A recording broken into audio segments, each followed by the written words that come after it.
today's class, I'm going to do two things. One, I'm going to explain what I call the Dhamma Roadmap.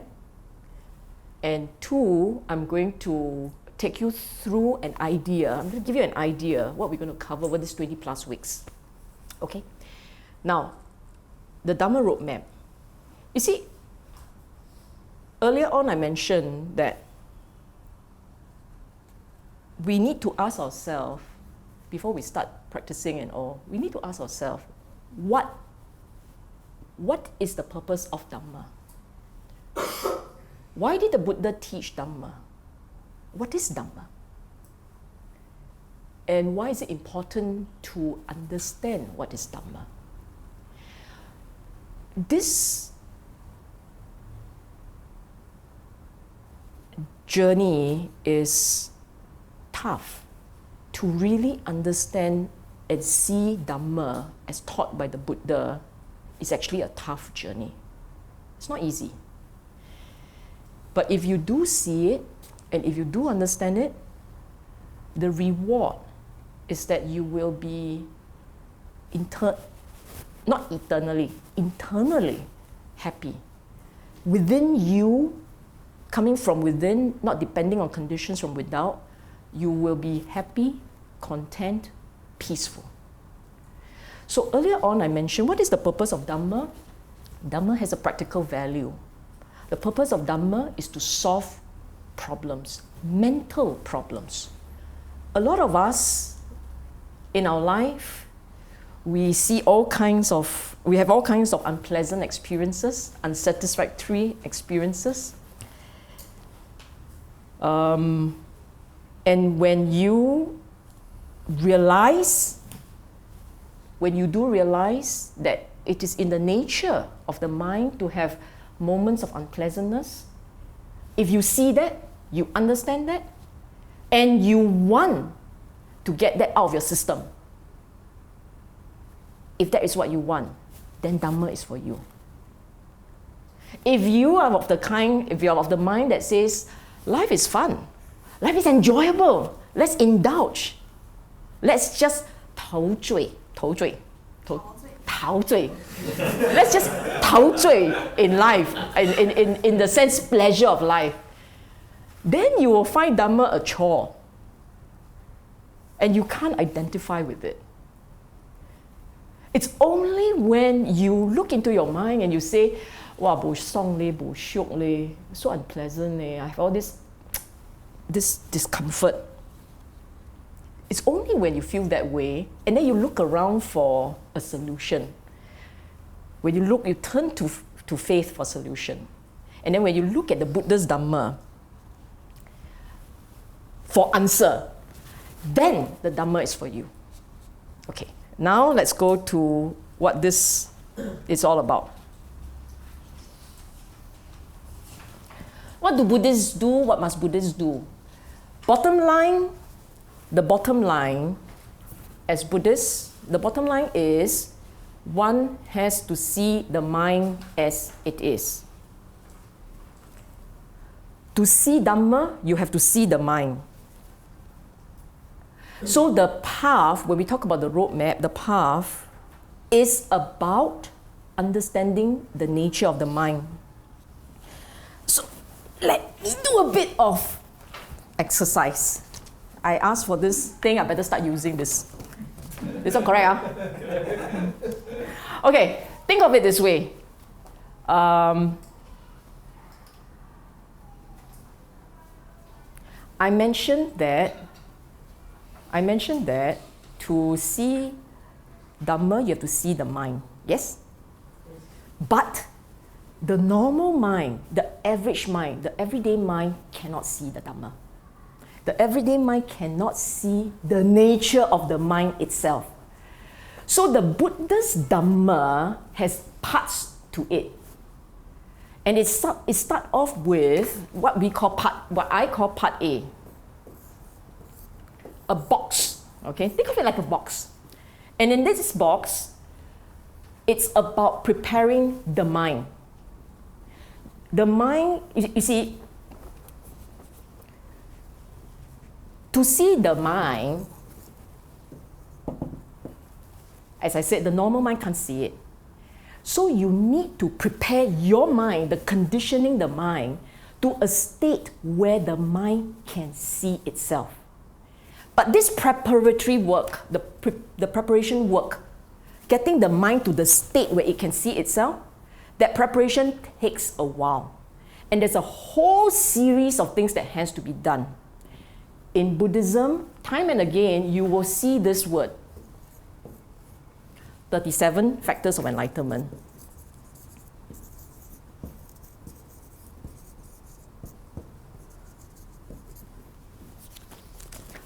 "37 factors of enlightenment." Don't worry about that. I will take you through it. Basically, what it means is this. In order for a mind to be able to see itself, it takes a certain period of preparation where you actually train the mind in a certain way. Get some conditions ready, okay? Now, if you were to refer to your notes, I have actually written down the 37 factors of enlightenment for you. Appendix 1, I mentioned about the 37 factors of enlightenment. You don't have to memorize it, but you need to know the package, okay? The first set says 4 foundations of mindfulness. The second set says 4 supreme efforts.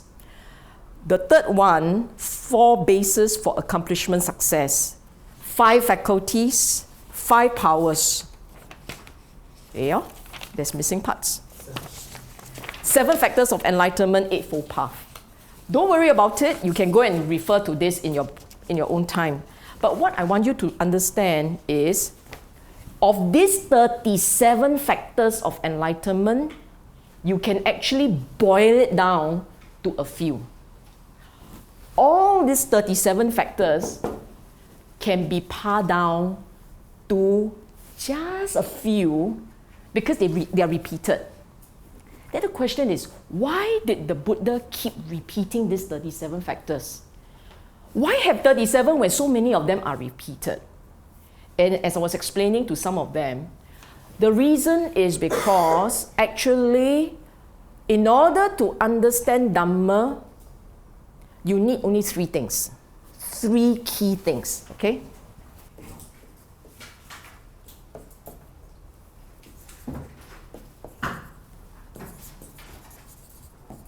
I will explain it. The word panya, recognized it, is called wisdom. Sila, morality. Samadhi, concentration. Now, Buddha, on his deathbed, had a last convert, one last fellow who came to be converted by the Buddha himself. This person who came asked the Buddha this: I've gone to different schools and they have taught different things. They say they are right, the other side is wrong. How can I tell who is right and who is wrong? And the Buddha's reply was this: I've got no time to go into philosophical musing. Because he's dying, you see. I've got no time for that. Any school that teaches wisdom, morality, concentration, the eightfold path. We know this as the eightfold path. Any school that teaches the eightfold path, there, in that school, they have the answer. They will be able to take you to spiritual enlightenment. Okay. The 37 factors of enlightenment, as I was talking about earlier, they all belong to these 3 categories. You just have to remember that. They fall into these 3 categories, the bulk of them. And the intent of that 37, you see,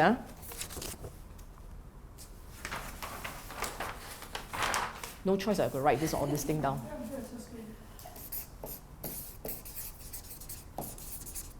I should have written this before you guys come. Because I see half of you lost really. 4 foundations of mindfulness, 4 virya, right? It's actually called effort, okay?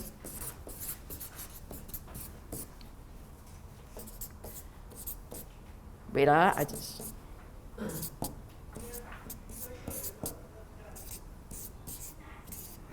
Seven. Okay. Eightfold path. 7 factors of enlightenment. 5 base power. 5 faculties. And 4 bases for power.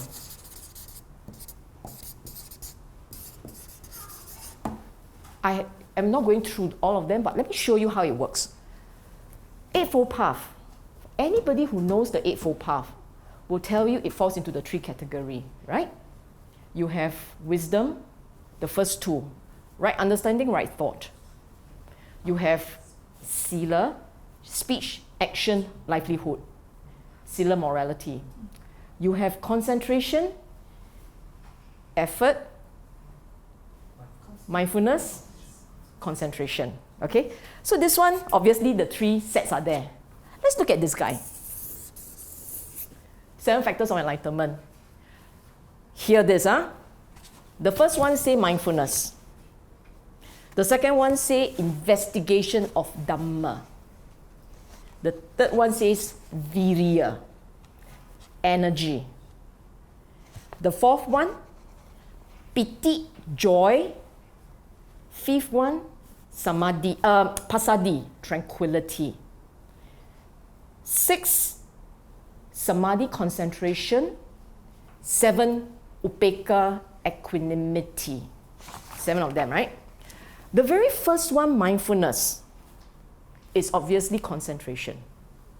The second one, Dhamma investigation, is panya, wisdom. The third one says virya, effort.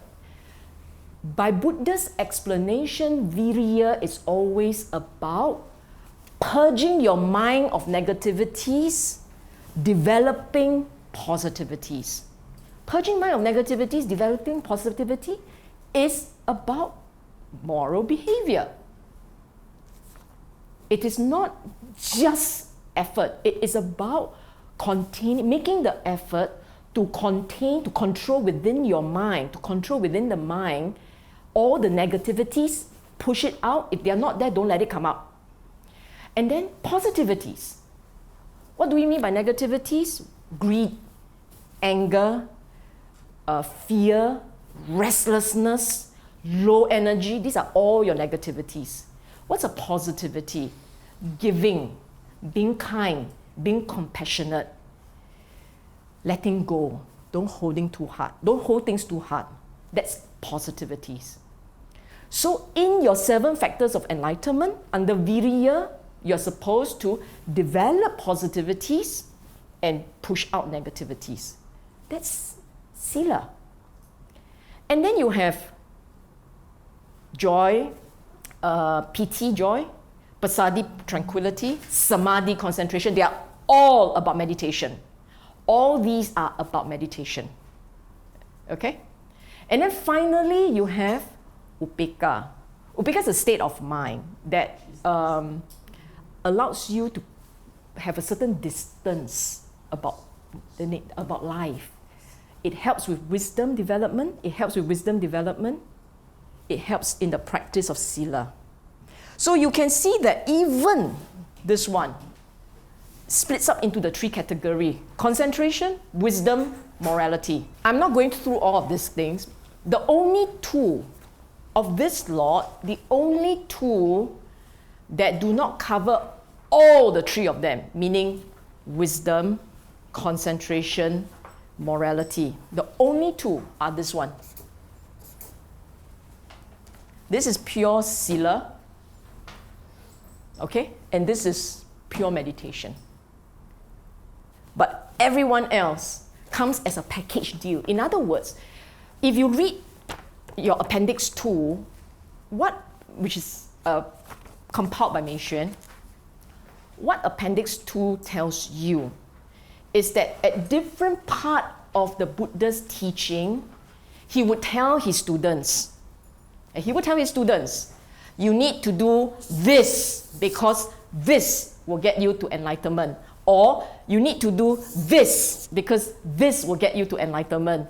Or you need to do this one, or you need to do this one, but then people get confused, you see. If you look at the sutras, right, this one also get you to enlightenment, this one also get you to enlightenment, this one will get you to enlightenment, and people get confused and they say, people may start to ask, how come, why the Buddha say this, then this, then this? They're all different. And that is because as a package deal, 4 of them must be practiced. As a package deal, 5 of them must be practiced. If you pick this one, you must practice all 5. Cannot pick and choose. And what are this fella? The 2 of them are the same. A bit different, but in terms of the quality, it's the same. Faith. Virya, energy. Sati, samadhi, panya. Faith, energy, mindfulness, concentration, wisdom. Can you see the story again? The only thing that is new is faith. Virya is sila. Remember that? If you all can't follow the Pali words, you must raise your hand and just let me know. Virya, effort, is sila, morality. Virya is morality. Remember what I said about purging negativities, developing positivities. Sati is mindfulness practice. Samadhi is concentration practice. And then panya is wisdom. So again, you have sila, samadhi, panya. That 3 package again. The only one here that is new for these 2 is the word saddha, which is faith. And why so? Because, you see, in the early days of when the Buddha started teaching, in the earliest day, when he first himself went out to teach people, in those days, a lot of them came into contact with Buddha himself. When they came into contact and they started learning directly from Buddha, they realize, they understand, they have absolute faith. Subsequently, for the rest of the world who didn't come into contact with Buddha, they may not have faith. All they have is teaching, somebody's teaching. So Buddha's point is, you must first believe that the Dhamma works, that what he's teaching you will work. And if you believe in it, work meaning what? Work meaning will help heal your mind. Remember what I said? Your start point must be that I have a problem with my mind. My mind is unhappy. I've got stress. I look at my mind, it is always so distraught. A lot of unpleasant sensations, and I want to resolve that. And I believe that the Dhamma, if I practice it, will help me resolve that. That has to be your start point. And once that is your start point, we take it from there. We say, okay, I agree with you, my mind has a problem, let's go fix the problem. Fixing the problem means taking one complete set, and practice. Not pick and choose. Here I choose this one, then there I choose that one, then choose this one. Cannot. You want to pick 5 power, pick all 5. Okay? You want 7 factors, and all 7 of them must come together. Now, having said all this, then what it boils down to, now we go into, sorry, I'm using so many paper. And the way we are going, right? Ask one question. Is it dependent on your personality to... Cannot ask this question later than ask. Okay. Write it down. Okay. Now, I'm going to just show you the mind that you need, right? All the factors that must be there. And if you're interested, this way you start writing it down. Mindfulness, concentration, sati, samadhi. Concentration has different parts to it, okay? It comes with piti, which is joy. Pasadi, I must show off my Pali a bit, which is tranquility. Okay. Okay. Virya by itself. This one goes with sila. Okay. Virya in English is called energy, but it's a technical term. Buddha used it, and when I go into the class on virya, I'll show you what it means, what I mean.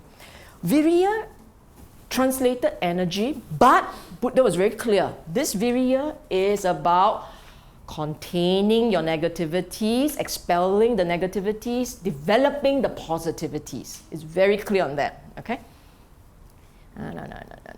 Panya. Wisdom.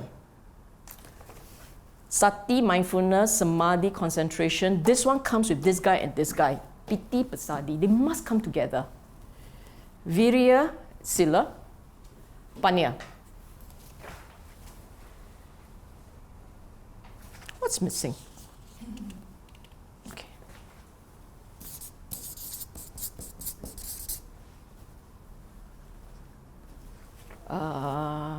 These are the small ones. Okay, upekha is equanimity. Saddha is faith, confidence. Okay, panya has got two parts to it. There is the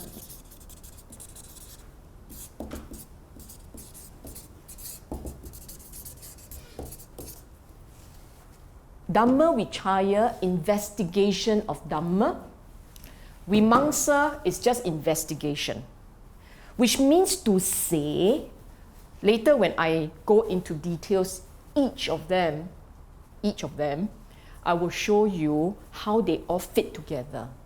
Today, all you need to do is just bear in mind, in order for you to see Dhamma in your mind, you must be able to develop the following qualities. You have to develop a certain type of mindfulness. Buddha calls it samma sati, right mindfulness. It's only one particular type of mindfulness. Mindfulness, not just suka-suka, I know things, I track things. It's a bit more chim than that, okay? So I will explain in the next class. It will start with mindfulness. It's a particular type. It has to be developed. It's a long practice. For some, it's very tough. For others, it actually could be very easy. You'll be surprised. For some people who are maybe 缘分啊, maybe they just mind don't talk too much lah. Then it's easier for them to develop mindfulness. Okay, concentration is meditation. You like it or not, it has to come in. Okay, this one tells you on a daily basis, moment to moment. We have to watch this mind and clean it up. If we say that, oh, we are very good, we don't break precept one. All 5 of them, zun zun. In fact, we are so good, we sometimes do 8 precepts. Okay, not just on Chiwi Japgo. Regularly, we do 8 precepts. Not good enough. That's not good enough. Why 5 precepts, 8 precepts not good enough? Because 5 precepts, 8 precepts are the gross way. It's pretty gross way of controlling the mind. They are basic.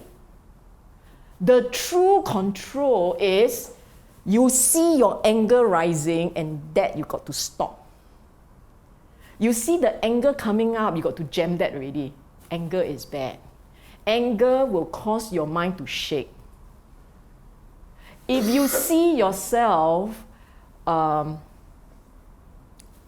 able to give, the giving heart is not there, also not good. You need to give. The heart, the mind has to open up. So this virya is tough. Sila, simple 5 precept, easy. That's the easiest. But you want to do it to a practitioner level, it's tough.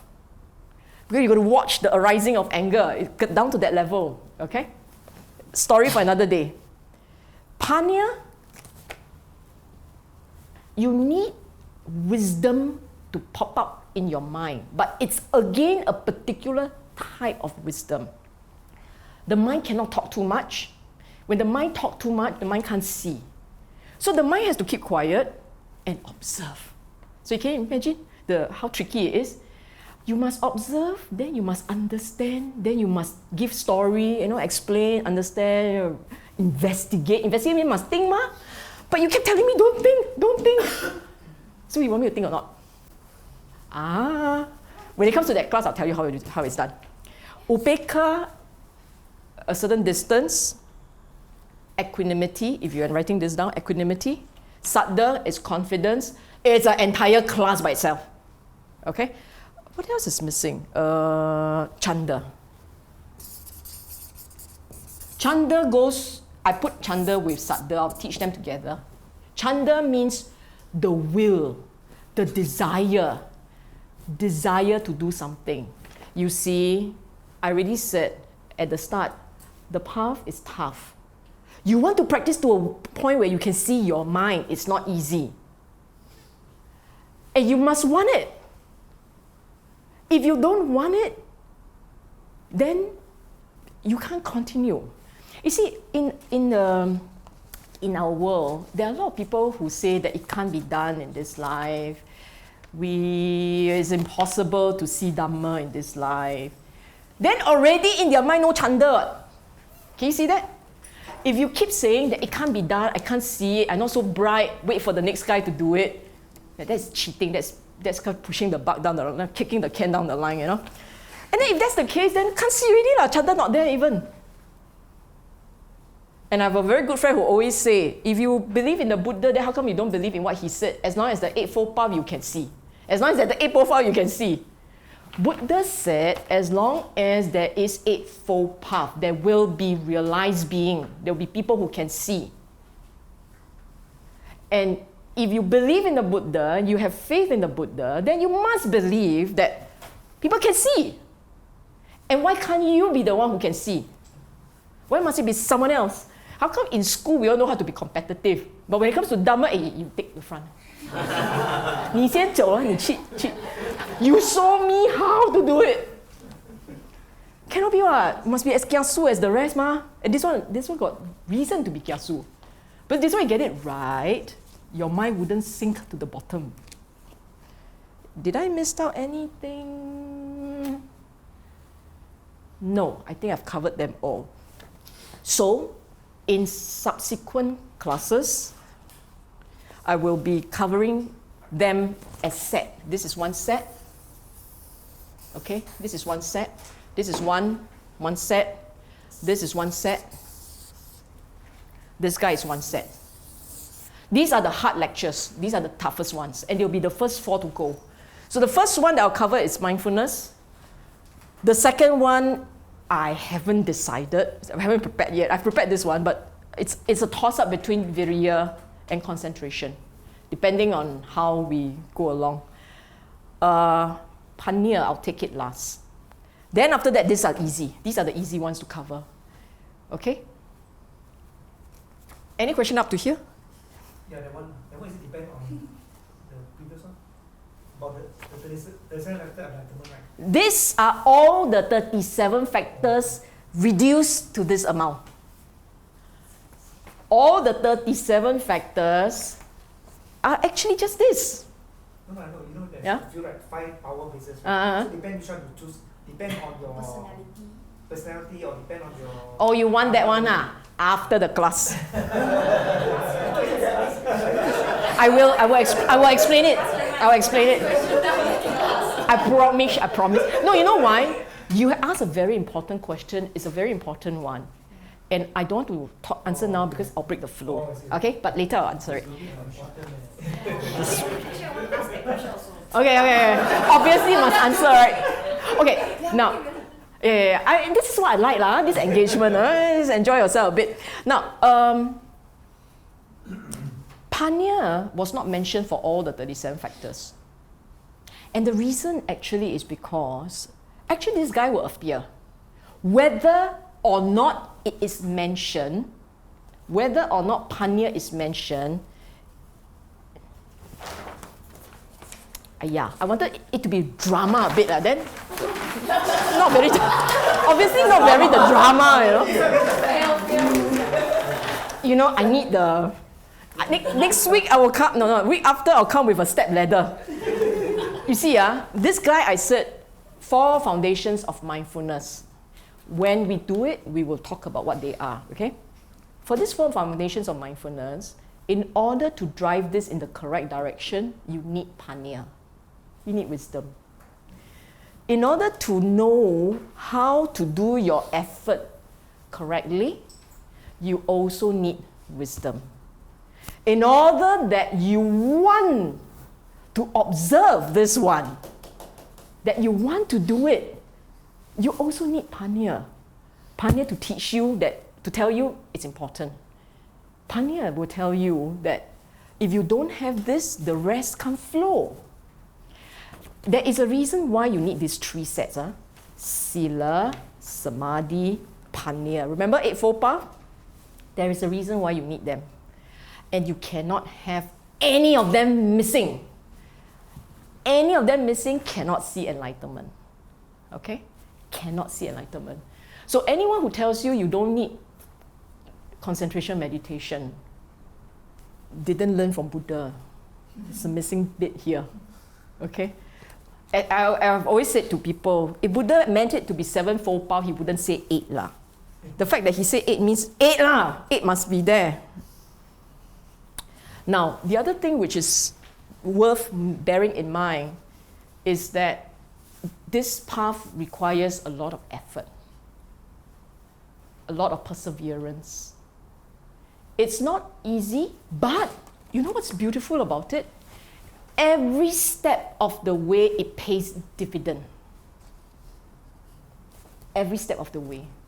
The moment you start, correct path, you end up on the wrong MRT train, I cannot guarantee anything. But you end up on the correct Nibbana train, the train that takes to Nibbana, right? If you go airport. Right there, go airport. But make the right U-turn to come back here. Okay. Come back to the Silver Sea. Okay? The point is that if you are going on the right train, okay? Going on this right train, every step will pay dividends. And what do I mean?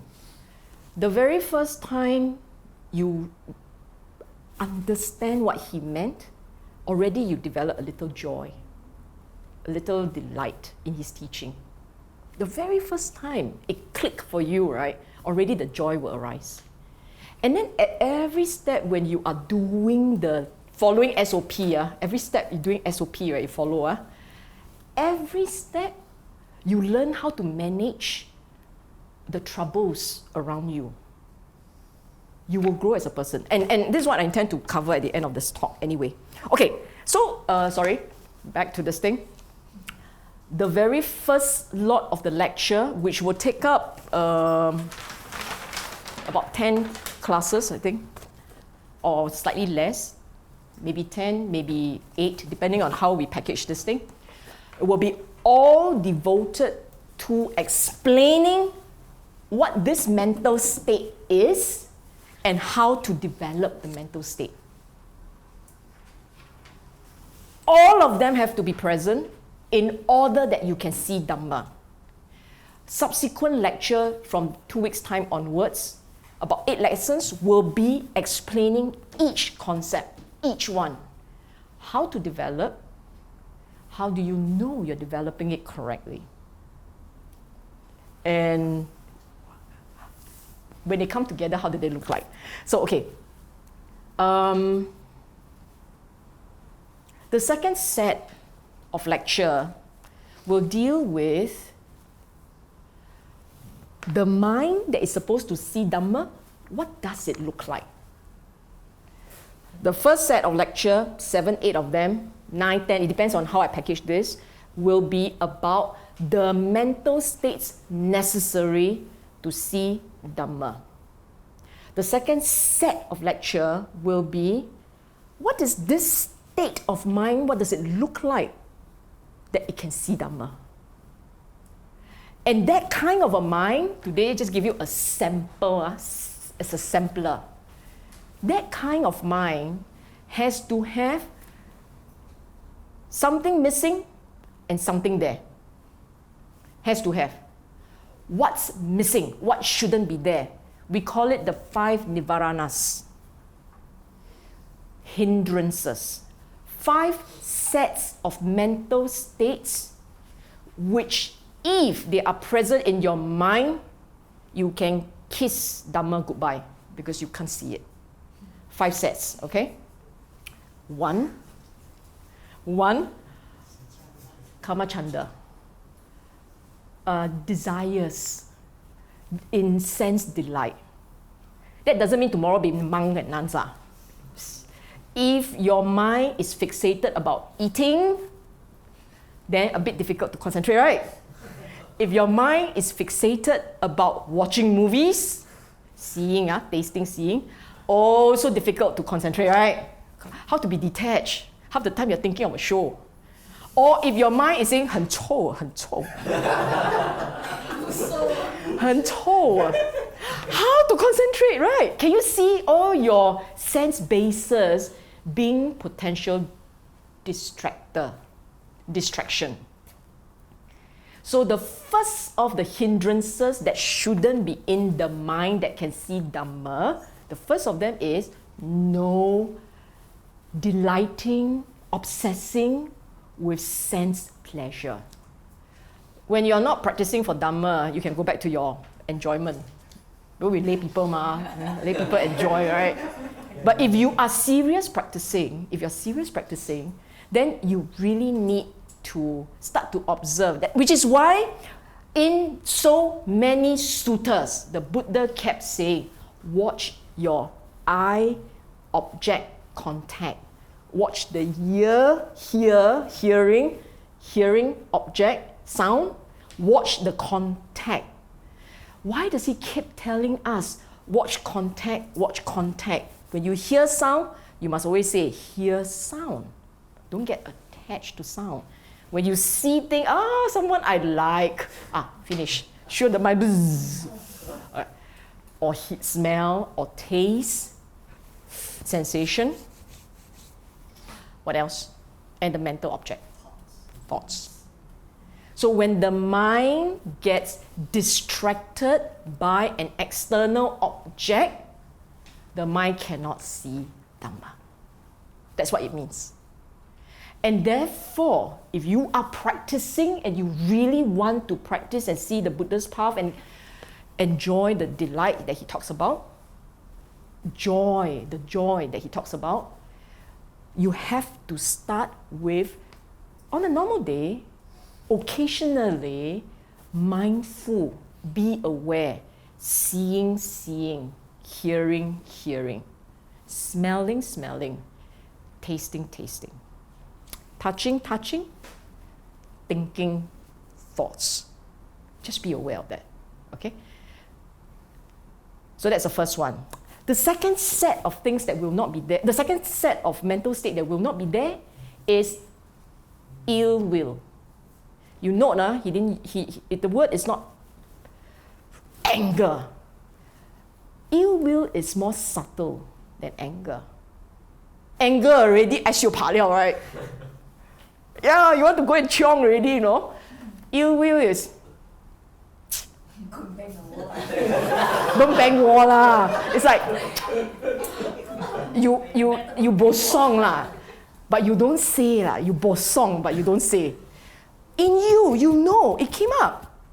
You can see it bubbling. 70 degrees Celsius, 85 degrees Celsius, 93 degrees Celsius, 100 degrees Celsius. 100 degrees when anger. Okay? Most time, you don't hit 100 degrees. Because if you hit 100 degree all the time, right? My advice is live next to SGH. Can get a heart attack very easily, you know. But most time we don't have that problem. Most time it's just ill will. And the moment your mind has irritation, you see how your mind hugs the irritation. The instinct of the mind is just hug it like it's your favorite panda toy. Won't let go, just must hold tightly, my anger, you know. No, you just think about it. When you get angry, right? Is it easy for you to let go? No. In fact, you go to the back, get your olive oil. Olive oil, not good oil. Peanut oil and add more, condiments and all, right? That's the instinct of man. You can't practice. A practitioner, if you're truly practicing, at the point when you're practicing, you see anger come out, forget it. You might as well just go and watch show. Because you are off already. You're off. You fell off the track.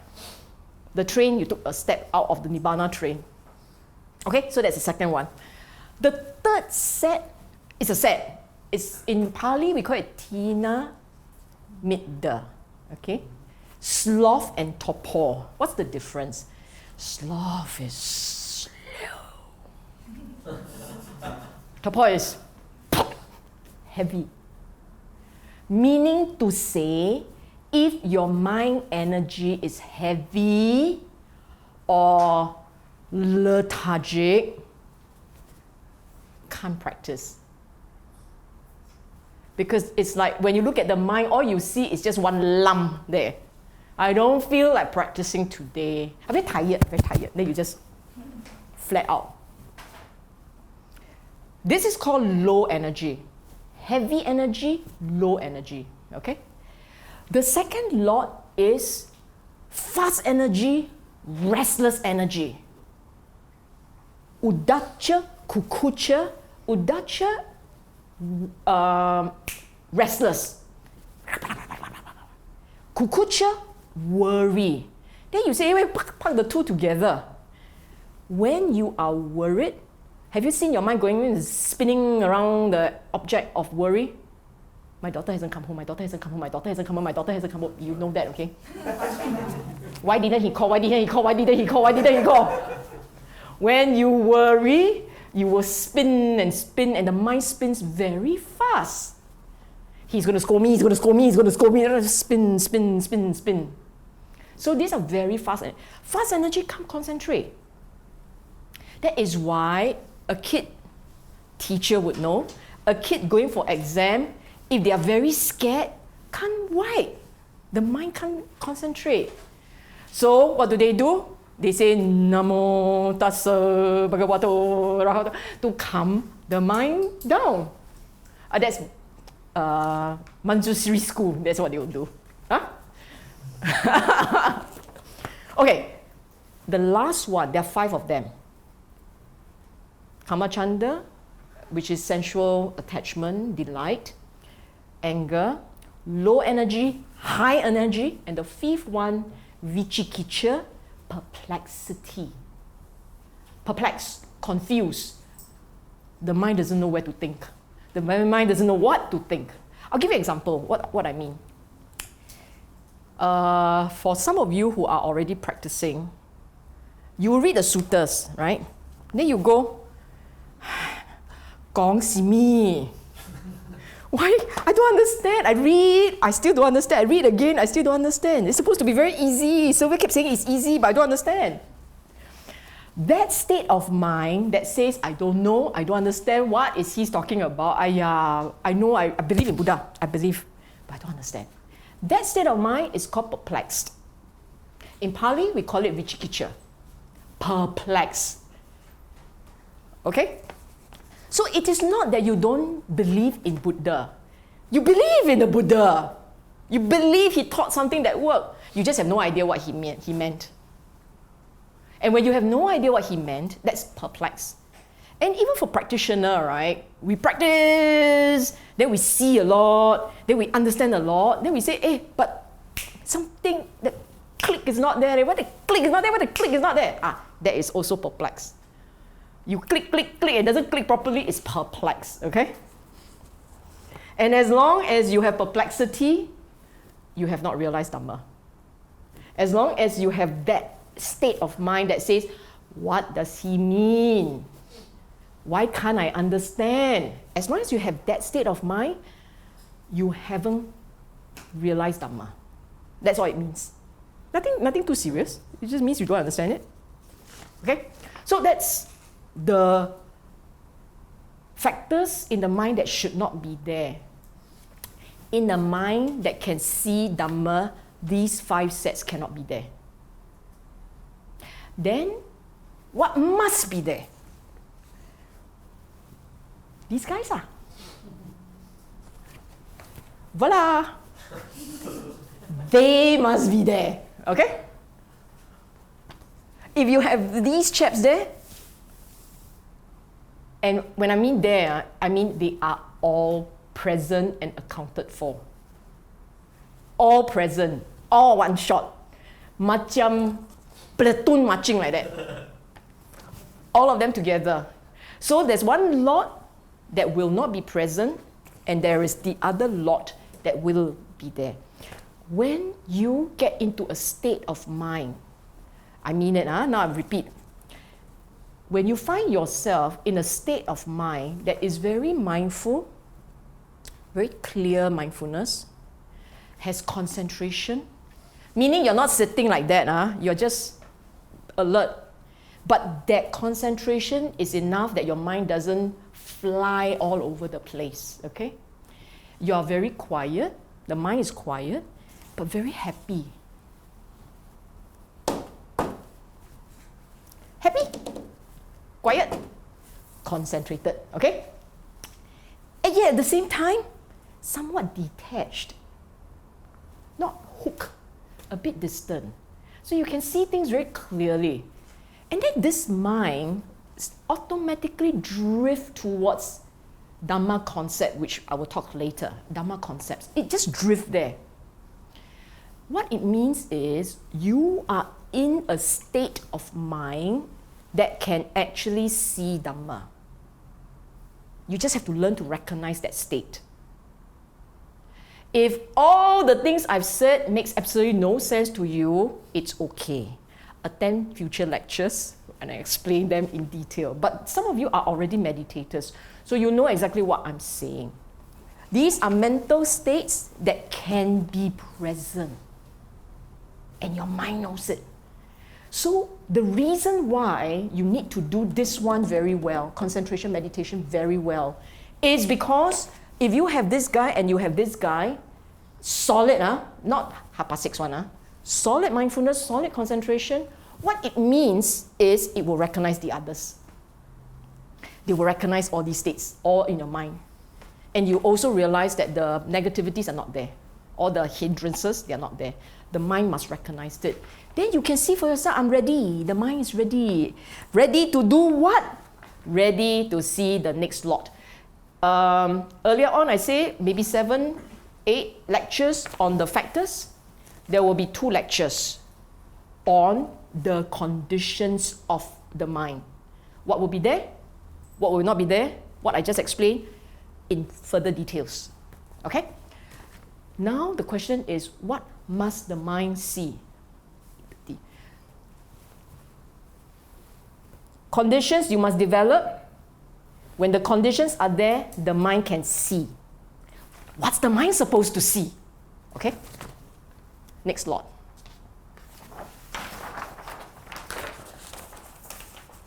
Saving paper, you see.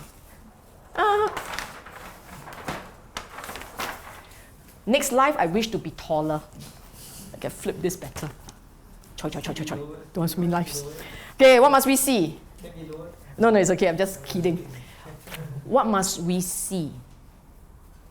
You know, when you attend classes, usually, typically, when you attend classes, they will start talking about the 4 Noble Truths and the Eightfold Path. They'll start talking about the 3 characteristics. Sometimes, more advanced classes, they'll talk about conditionality, karma, and all those things, right? Those are the things you have to see. So, the first set of things you will start to see is called 3 characteristics.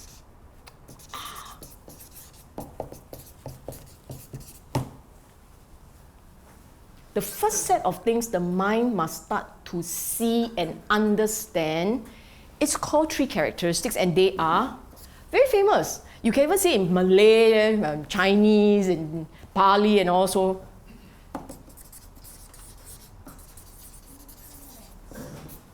permanence in Pali anicca. Okay, I actually prefer Pali. This one has to be in Pali, Dukkha, and the last one also has to be in Pali. Not because I want to make life difficult for everybody, but because the English word is not good enough to explain. The first one, anicca, when we say impermanence, is easy to understand, right? Subsequent classes, I will actually talk about impermanence in detail. But today, as a sample, let me just explain this. Buddha, when he looked into his mind, saw that there are three features that define the nature of the mind. And these are the three features that every mental state arises and disappears. Every mental state, every physical sensation arises and disappears. He calls this impermanent. So, when we talk about impermanence, we are again not talking about the impermanence of a table and chair. We're not talking about the impermanence of Singapore's landscape. Quite impermanent, one day like that, the other day like that. We're not talking about that. We are talking about the nature of the mind. And the nature of the mind is it comes and it goes. Every state changes.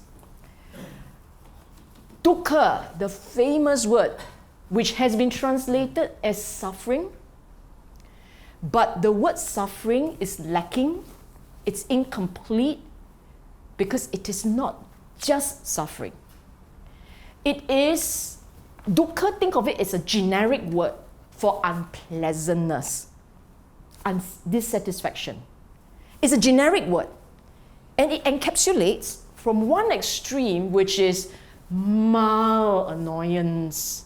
This is what we like to describe ourselves as a practitioner, right? We are mildly annoyed. We cannot be so emotional, ma. So one extreme, mildly annoyed. If you are very Hokkien peng, right? Bu song. Not shook. Okay? For Singaporean, we all understand that. Bu suang. Okay.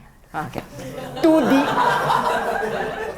I must do dual translation, To the other extreme is I am suffering. I'm dying, in pain. You lament, you grieve. Those are the extreme. And everything in between comes under this one, dukkha. Which is why, for the longest time, when they talk about Buddha saying that the first noble truth, the noble truth of suffering. Problem already, but half the world say, I'm not suffering. I don't feel very suffering. In fact, I feel very happy. But if I were to change it, if I were to change the word to, I don't feel good today, then it makes a lot of sense. It resonates. You go to work, the bus comes late. You go find parking, no parking. I mean, some take bus, some park, some take taxi. Taxi, instead of coming to Silver Sea, go to Changi Beach. Or travel on the road, run into traffic jam.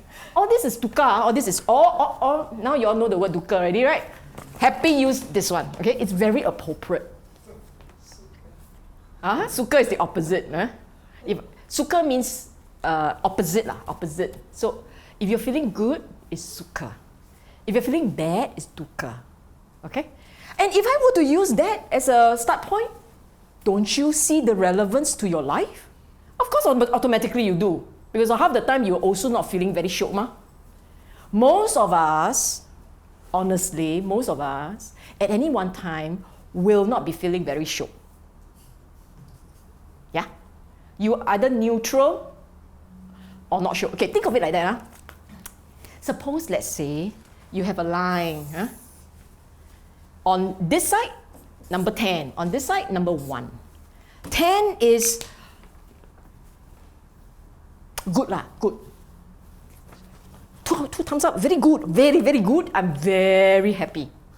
I'm so satisfied. I just hit the national lottery and won 4.5 million. Feeling so good, okay? Am I too ambitious? How much is this time? 5 million. Why settle for 4.5 when you can go for 5, right?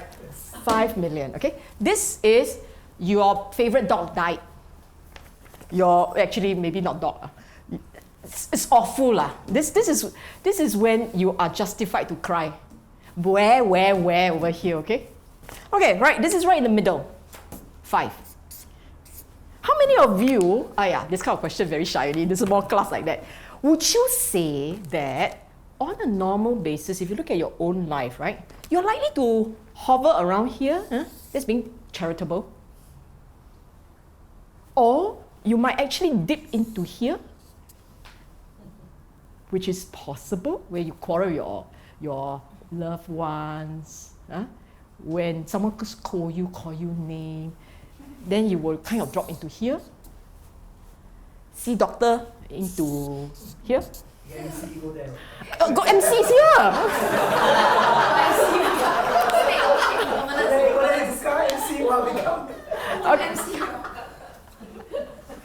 Think in your own life, on a daily basis, at any one point, where does the die drop for yourself? You don't need to answer. The recording not so good lah. No need to answer, but you tell yourself. And there will be days where you are all here. And when it's that day which is a bad day, you're all here, right? You drift back to here and the day is coming to an end. I'm so happy I'm going home. TGIF is around here lah, Today TGIF is 6.5. How's that? Something like that lah. So if this is a reasonable depiction of your life on a daily basis, then you can reasonably say quite dukkha lah. Today not so short, not so sukha lah, quite dukkha lah. And actually, if you look at it very properly, very carefully, you're more likely to find more occasion of dukkha than sukha. That's the lot of our life. If you are practicing well, you automatically shift the whole curve this way. And maybe not here lah, nibbana, okay? This one a bit tough lah, nibbana lah. We call it ni, okay? Nip. Okay, never mind, nibbana, okay? So you basically shift this from this God-forsaken world this way. Money back guarantee. I'm like selling Dhamma like that. It's almost like I'm an insurance agent. You know, this is my pie chart. But the reality is you straight away shift this way. For sure. How do we know that? Earlier on, a bunch of us actually paid respect to Buddha, Dhamma, and Sangha. Sangha practitioners. Arya Sanghas, practitioner who has seen Dhamma. These guys are forever talking about how happy they are. And in the sutta, if you go into the sutta reading about their life, they are very shy one. They keep saying about how nice, how happy. Have nothing, also happy. Why is that like that? Because when you practice, the pathways in here, all the pathways will start to change. And you go and read up on the research that they had done on the Tibetan monks who are very good practitioners. You see they're the happiest people around. They score very high on happy. They score very high on this side.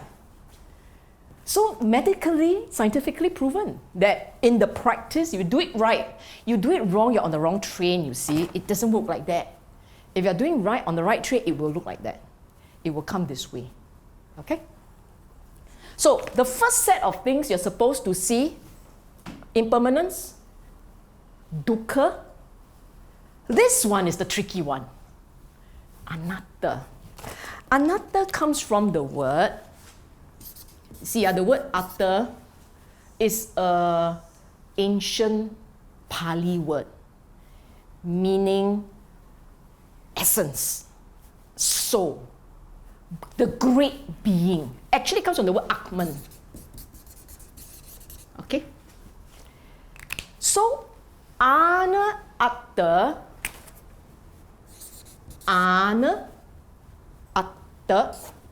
no Atta, no soul, no essence, no great being, big or small. And therefore, in this practice, if you get it right, your mind will start to shift away from believing that there is a soul. How does it happen? Hop on the train first, then you will see it happen. But this three is what the Buddha calls the nature of the mind. Let me explain it in a simpler way. In Anatta, think of it as your mind operating on its own rhythm. Your body operates on its own rhythm. You know the autonomic system and your breathing. Do you like forget to breathe and then you will die? No, it does its own merry breathing, right? It does its own merry breathing. Your heart beats by itself. You have to poke half the time so that it doesn't sleep. No, it will beat by itself normally, right? So your physical form is an ecosystem of Anatta.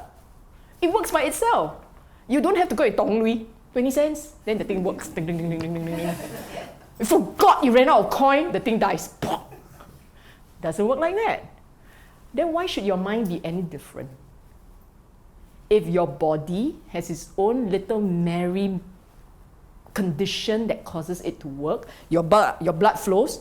I assure you, your blood is flowing inside there. You didn't go in and you don't have to do any of those things. If your body has its own rhythm, don't you think your mind also has its own rhythm? And if your mind has its own rhythm, are you driving it? Do you realize that you're not driving it? In fact, a lot of us will think that we are not in control of our mind.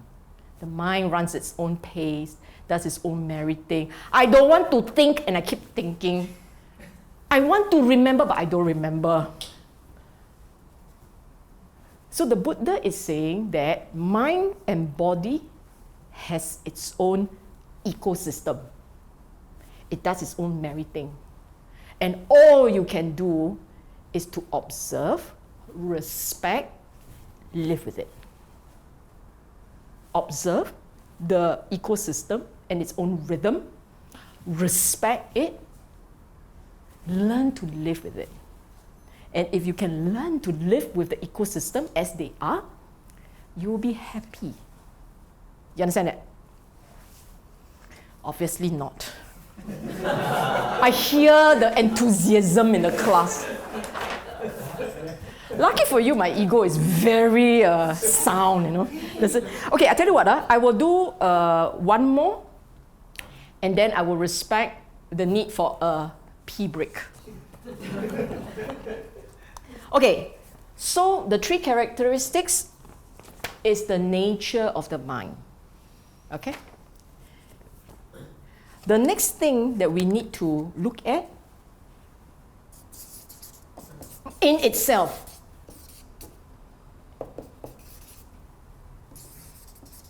we call it the Four Noble Truths and the Eightfold Path. But in effect, it's actually understanding life's rhythm, accepting it.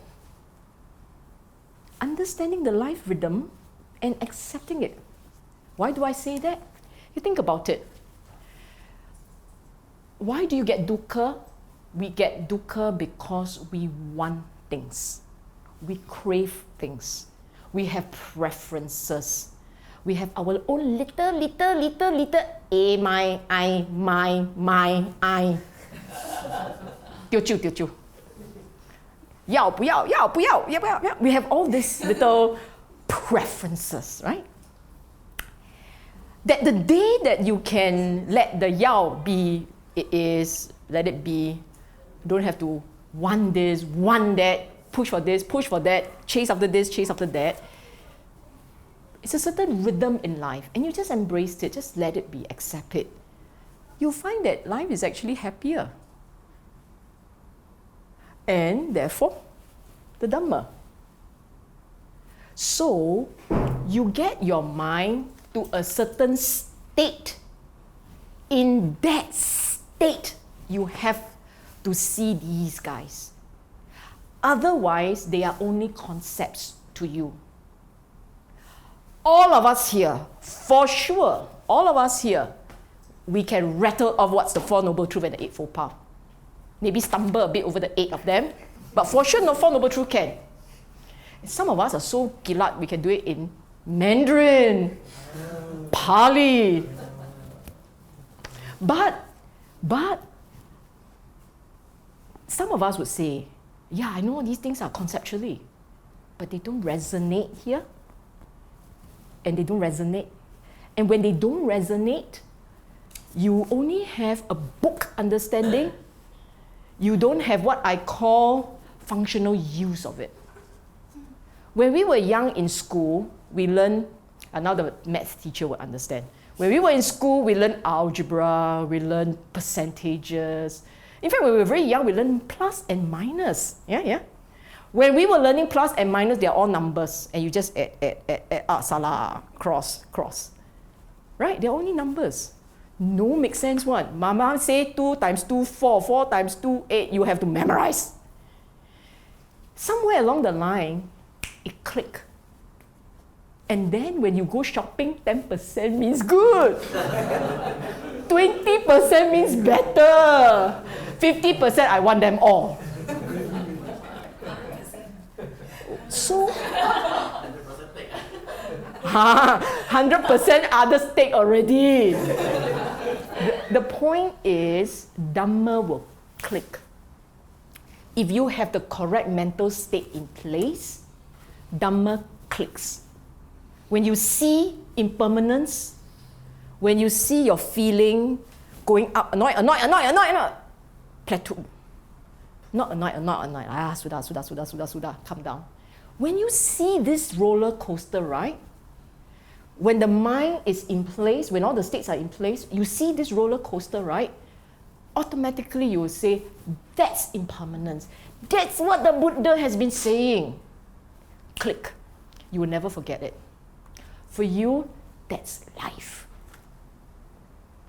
And in the same way, I kept talking about Anatta, right? To you, it's just some beautiful word. So nice. Anatta. So nice. The word so nice.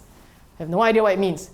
One day, if you have pain, and you watch the pain, and you watch until the pain fades away, at that moment, you didn't push it away. It faded away. And it may just click for you at that point, I didn't drive this. It drove itself to the end. My car has no driver. That's what it means, okay? Anatta, my car has no driver. Not that my car has no driver, but it means your car has no driver. And it will click for you when the conditions are there. Okay, let me just finish the last two. What else must you see? Save paper.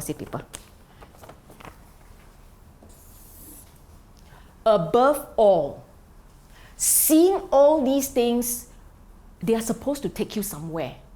They are to take you to this point called let go. Okay? Relief. Nibbana. Nibbana is let go. All this seeing is to achieve something for you, which I will explain later. But all this seeing, see this, is to condition the mind, click it around so that it can get to this point. Let go. 隨便啦，咪平嚟卡。Let it be, okay? And the last thing that you will see is something which is very tough. So many people have asked me about this thing. I will try conditionality. It's a Dhamma concept, but when you see these guys, you will also see this one. Which is why the Buddha said, when you see conditionality, you will see Dhamma. Actually, the exact expression came from Sariputta. When you see conditionality, you will see the Dhamma. You will understand the Dhamma. Now, evidence. If you know the history of Buddhism, the Mangala student should know. First sutta taught by the Buddha, Dhammacakkappavattana Sutta. It's called the Dhamma on the turning of the wheel of Dhamma. Okay? The second sutta taught by the Buddha is a sutta called Anatta Lakkana Sutta. Sutta of the three characteristics. What's the significance of that? The first sutta, Dhammacakka, talks about the Four Noble Truths and the eightfold path.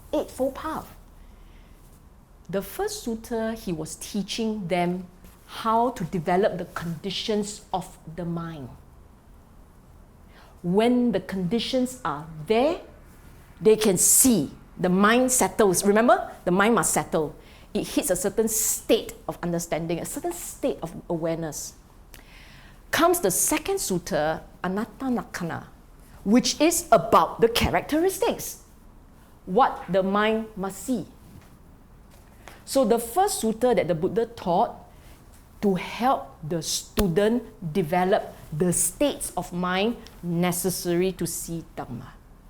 The second sutta he delivered was to push them to the end. This is what you must see. Get it? They got it. The rest is history. Starting from this group. Okay? Anya Kondanya. Okay. We take a break now.